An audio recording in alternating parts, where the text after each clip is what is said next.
In the spring of 2015, former U.S. soldier Craig Lang traveled to Ukraine and joined a paramilitary group fighting the Russians. "I never noticed any fear," said Mamuka Mamulashvili, who commanded Lang in the Georgian Legion. 4 years later, Lang is under house arrest in Ukraine. His situation has nothing to do with his conduct inside the Eastern European country. Lang is facing charges in the U.S. for allegedly killing a Florida couple during a stint back home last year. His fate remains unclear. The U.S. has requested Lang's extradition, but Ukraine has yet to hand him over. In a letter to his attorney obtained by NBC News, Ukraine's National Prosecutor's Office said it has reached out to the Justice Department asking that American authorities promise not to impose the death penalty on Lang. The request marks the latest twist in a bizarre and bloody saga that's now playing out in a country at the heart of the impeachment proceedings against President Donald Trump. Experts say the case has the potential to strain the already fragile relationship between the U.S. and Ukraine. "This is expected to be a very difficult case," said Stanislav Batrin, a prominent lawyer and human rights advocate in Ukraine. "It becomes part of a political game between the two countries." Both the State Department and the Justice Department declined to comment. Requests like the one from Ukraine's National Prosecutor's Office are not uncommon, international law experts say, especially for European countries that have signed a treaty to abolish the death penalty. But unlike most European nations, Ukraine has no extradition treaty with the U.S. The case is further complicated by the dueling visions of Lang in the U.S. and Ukraine. U.S. law enforcement officials describe Lang as an absolutely heartless criminal who, along with another ex-U.S. soldier, robbed and fatally shot a middle-aged couple 18 times in April 2018. He has spent the past 5 years as a mercenary globetrotting among armed conflicts in Africa, South America and Europe. And in addition to the double murder, he has been charged with passport fraud and named in federal court documents as a mentor to an army soldier arrested for allegedly plotting to bomb U.S. news stations. But in Ukraine, Lang is known as a brave warrior who spent years defending Ukrainian sovereignty in a brutal war against Russian-backed separatists. He is a paramedic, an English teacher and a newlywed husband whose Ukrainian wife is 6 months pregnant. "We know that in the U.S., he is very negative person in mass media," said Dmitry Morgan, Lang's defense lawyer. "In Ukraine, he is not. In Ukraine, he was a hero. He defends our interests and our country. An army soldier turned international fugitive." A native of North Carolina, Lang joined the army at 18, serving in Iraq and Afghanistan. The army discharged him 6.5 years later, after he went AWOL and drove from Texas to North Carolina with his military equipment, telling people he wanted to murder his wife, the Aden police chief told local news outlets. "I told my commanders repeatedly that I was going to murder her," Lang would later tell Vice in Ukraine.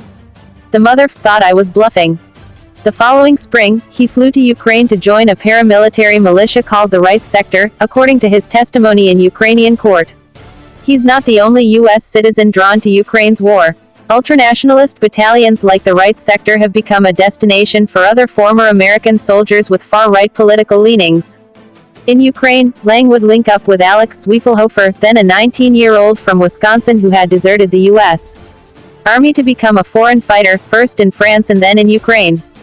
Zwiefelhofer is now implicated in the Florida killings alongside Lang, according to U.S. law enforcement. In between his stints with the Right Sector, Lang fought with the Georgian Legion, an anti-Russia militia that has fought alongside the Ukrainian army. Lang and Zwiefelhofer left the Right Sector together for South Sudan in 2017, in hopes of fighting al-Shabaab, a Qaeda affiliate based in East Africa, court documents say. But Sudanese officials denied them entry and sent them back to Kenya to obtain the proper visas. They were deported from Kenya shortly afterward. Lang's passport was cancelled due to unpaid child support, prosecutors say. Zwiefelhofer was booked into jail for sexual exploitation of a minor almost immediately after landing in the airport in Charlotte, North Carolina, after airport customs officers found incriminating videos on his cell phone, according to the complaint. He was released on bond and then left the state. In February and March 2018, Lang and Zwiefelhofer chatted online about Venezuela, specifically, about their intentions to join military-like raids, fight against the Venezuelan government and kill people, according to the indictment. They formulated a plan to travel to Florida, the complaint says, and discussed hot wiring and stealing a yacht, potentially killing a yacht owner and smuggling firearms to South America or Ukraine. Lang and Zwiefelhofer were set on going overseas to fight alongside the Venezuelan resistance, federal prosecutors say, but they needed money. The pair checked into a Miami La Quinta Inn on April 5, according to the complaint. They posted selfies in tropical shirts and then typed out a listing on the website armslist.com, offering 15 firearms including Glock handguns and one high-powered rifle. The ad caught the attention of Serafin Lorenzo, 53, who often flipped property for profit, court documents say. I have cash on hand, Lorenzo wrote, offering to pay $3,000 for the haul of weapons. Mine is a sure deal. Late on the night of April 9, 2018, Lorenzo and his wife, Deanna, 51, drove roughly 3.5 hours to complete the sale in Lee County, Florida. Police found their bullet-riddled bodies the next morning, inside their car parked in a church parking lot. Serafin Lorenzo was shot 11 times in the head, neck and abdomen. Deanna was shot 7 times, mostly in the head and body. Investigators didn't find any cash at the scene. They did, however, find Serafin's cell phone. It showed recent texts with the arms list seller, who was using a Walmart burner SIM card. Investigators later traced the SIM card to Zwiefelhofer's cell phone, according to the complaint.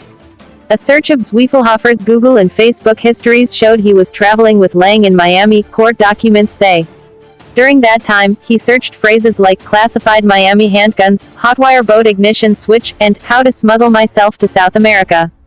He also repeatedly searched for a movie scene where subjects in a vehicle are ambushed by multiple shooters, an ambush that resembles the killing of the Lorenzos, court documents say. One of Lang's associates would later tell investigators that Lang said he gunned down some people in Miami with some guy who is from Wisconsin after they unloaded both of their clips into the dude's red truck, according to the criminal complaint. Authorities arrested Zwiefelhofer in Wisconsin in May after he was caught lying on a gun purchase form. Like Lang, Zwiefelhofer denies killing the Lorenzos. When interviewed in May, he told authorities he had left Miami after he and Lang ran out of money. They stayed in a dog park overnight, he told investigators, and the sprinkler system ruined his phone. According to the complaint, Zwiefelhofer's father recalled him saying his trip to Venezuela's armed conflict didn't work out because the boat captain was murdered. When the FBI searched Zwiefelhofer's home, court documents say, they determined his laptop was used to create the online gun posting. It also had access to fake Facebook profile for Jeremy Goldstein, the fake name of the seller whom Serafin Lorenzo believed he was meeting. Zwiefelhofer has pleaded not guilty. His lawyer did not return a request for comment. Lang, meanwhile, was long gone. A federal indictment in North Carolina says he applied for a passport in September 2018 using another man's identity, which he paid for with $1,500 cash in a suitcase filled with 5 firearms and a grenade in a Walmart parking lot. Court documents related to a separate felony indictment in Arizona say Lang used his restricted passport to cross into Mexico 2.5 weeks later, after he put a black ink stain over the stamp limiting his travel. Court documents say he then traveled to Colombia, near a rumored mountain safe house for Venezuelan resistance fighters, and then to Spain 2 months later. Using social media, investigators eventually placed him in Ukraine. A 16-month manhunt ended in August when he was arrested at a Ukraine-Moldova border checkpoint. Lang and Zwiefelhofer were indicted for the Florida murders in September. By then, the authorities in Florida were itching to prosecute Lang. We take this very personally, said Lee County Sheriff Carmen Marceno. If you commit a crime in this county, you can run. You can't hide. We are going to find you. You're coming back. You're going behind bars. A Ukrainian war volunteer turned cause célèbre. In Ukraine, Lang has a different reputation, a well-trained asset for an under-resourced army. The conflict between Russia and Ukraine has claimed 13,000 lives, including over 3,000 civilians. Nearly 6 years have passed since Russia's annexation of Crimea drew wide condemnation from the international community. Today, some Ukrainians feel abandoned by the West, says Igor Skritsky, a soldier who is friends with Lang. Foreign volunteers like Lang earn admiration in Ukraine, including a simplified path to citizenship under a recent law. The asylum process takes foreign participation in the war into account, Ukraine's migration agency said in an email to NBC News. We all respect people who came here to fight for Ukraine, said Batrin, the Ukrainian human rights advocate. We are united fighting for values we gained after the revolution, for principles created by Americans. Lang defended Ukraine's front line, 100 meters from the enemy, said Mamulashvili, Lang's former commander. The unit subsisted on buckwheat and fish cans, he said, sleeping in trenches dug into a barren field. Lang was very friendly, and never had problems with other soldiers.